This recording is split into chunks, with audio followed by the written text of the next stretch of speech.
Kā tu vērtē šo ralliju? Rallijs bija garš, ar maziem piedzīvojumiem. Daži braukšana kļūdā, diezgan arī rūpies, bet kopumā vidēji apmierināts, ja būtu pirmais, domāju, ja būtu pavisam apmierināts, bet 10 sekundes zaudēt pasaules pabraucējiem arī nav slikti. Ja katrā ziņā zinām, kur tās 10 sekundes palika. Un kā arī tas, kad tās baumas, ko visi saka, Honda vai Fiesta ir ātrāk atsevišķos dopos, nav tiesa, jo, kā Pāns pierādīja, viņš ātrā dopā var būt ātrāks un lēnām ēst.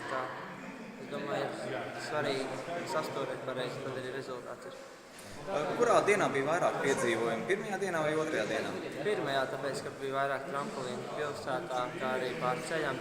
Šodien bija viena bīstama vieta Ķirsītī, kur izējā neielikām 4. ātrumā.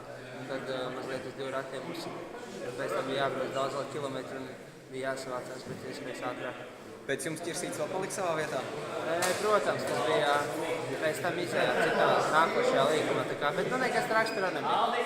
Vai varēja braukt vēl ātrāk?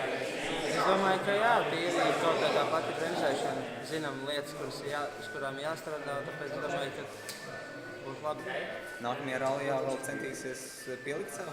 Protams, katru ralliju ir jācenšas braukt pēc iespējas ātrāk, jo es domāju, tā tikai var sasniegt rezultātu. Sanders Pērnis ir patiešām ļoti ātrs, vai viņš ir tāds kožams?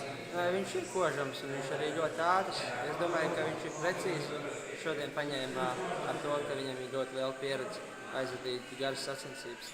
Bet nekas, jātrenējās un gan jau vēl tiksimies ar viņu.